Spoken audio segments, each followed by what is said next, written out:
let's maybe start to put some of these pieces together. Let's think about the fact that the customer extranet is becoming like somewhat of a rally point for unifying these processes, this data. And it also has this overlay of permissions that's built into it, which I think is fantastic, because identifying users, having user access, being able to define permissions around what they can see, what they can do inside of that particular extranet is all part and parcel of some of these modern frameworks.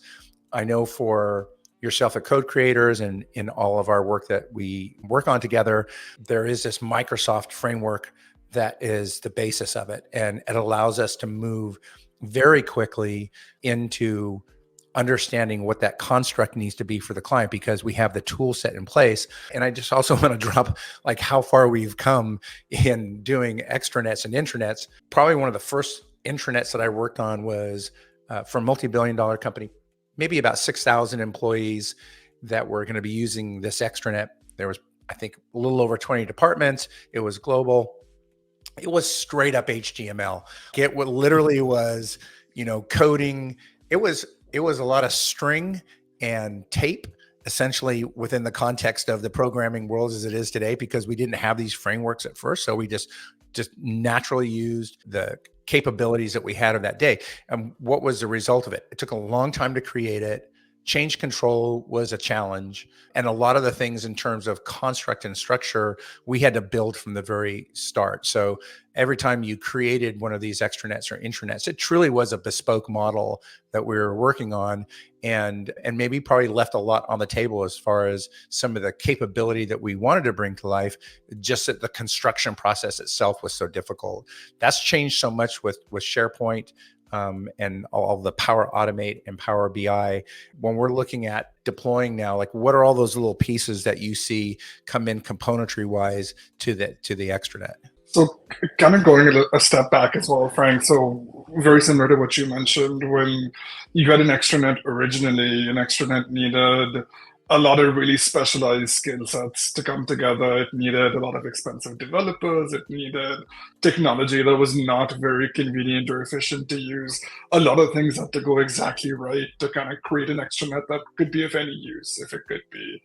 What's different today is a lot of the challenges remain the same, in the sense of you still have a lot of different systems out there. Every organization has a separate need in terms of data, and they have a separate service, they have a separate clientele. So the usages have evolved, actually. You have more organizations, more services, more customers in the market.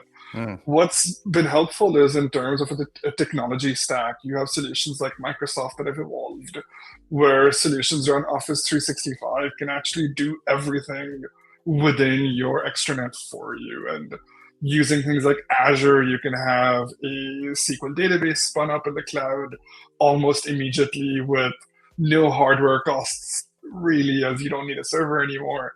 It's all cloud-based. You have solutions that are built around SharePoint today. And SharePoint is known for document management. SharePoint is known for strong design, the ability to really customize as you need.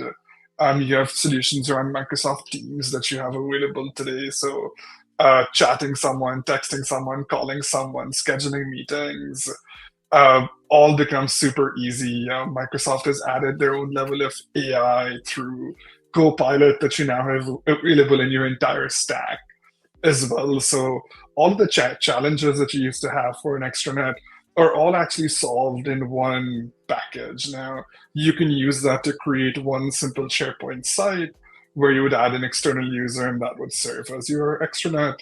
Or you can actually use something around Microsoft Power Pages to create a beautiful handcrafted website.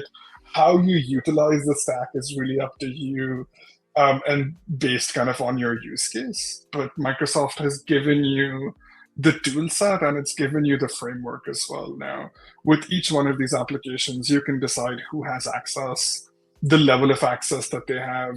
You can monitor all of the data very, very carefully.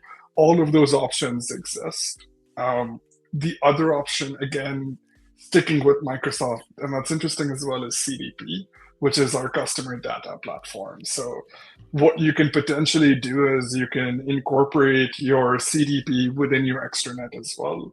And that adds another element to your equation of now you can actually track the customer journey within the extranet.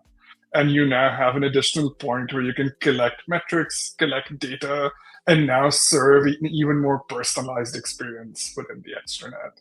So you gather data and you use that to benefit the end customer. I will say that Microsoft has been in the, with SharePoint. I think SharePoint came out, would it have been in the late 90s or early 2000s? I mean, it's been around for a good solid 20 years. And I think Absolutely. For the first 15 years, my personal opinion was it was very clunky looking. It worked, but it was nothing that you wanted to put out on an external website to share with customers as people were evolving the UI of the web in terms of web presence. And somewhere about 5 years ago, somebody on the staff said, let's start making it look beautiful as well. And I think that's made a world of difference in terms of usability on the extranet side. It's much more fluid. The design components are more attractive. The dashboards that you can create are beautiful as well, but also incredibly informative. So I think it's made some incredible leaps. So today, I think that these extranets have more utility and usability because they now fit that beautiful standard for a website that people have come to need and expect. I could even add that in terms of the integrations that the platform offers now, integrations could be in the form of other CRMs like Salesforce, HubSpot, integrations to third-party applications. It's now become so easy not only to create your extranet, but plug and play with so many other things that it becomes very easy for an organization to provide its customers the value. It just depends on how important customer engagement and customer retention truly is to you. You mentioned that SharePoint ultimately kind of started as more like, document management and maybe forms, and that has scaled into being much more of a data platform now in terms of being able to provide visualizations of data. Microsoft CRM and Microsoft Dynamics accounting can be part of this as well because we're pulling data from those arenas and sharing that out to the customer. We're also capturing customer engagement at the extranet, sharing that back out to the CRM. So this two-way data transfer is also providing a tremendous amount of additional utility to the extranet. Absolutely, it all stays kind of in one place, and it's not even necessary that you have to use kind of every tool that Microsoft provides, but in terms of an option and both a feature competitive and price competitive option, it's there now. Whether you use Dynamics or Salesforce really kind of falls into your use case. But based on the integrations that both of those platforms have built today, having the ability for the two of them to talk to each other to provide both the consumer and the client kind of the result that they desire is now almost quintessential and is provided at every step of the way now. It is. Yeah. So now we have a beautiful extranet. We have a dynamic extranet because it's changing, because it's integrated.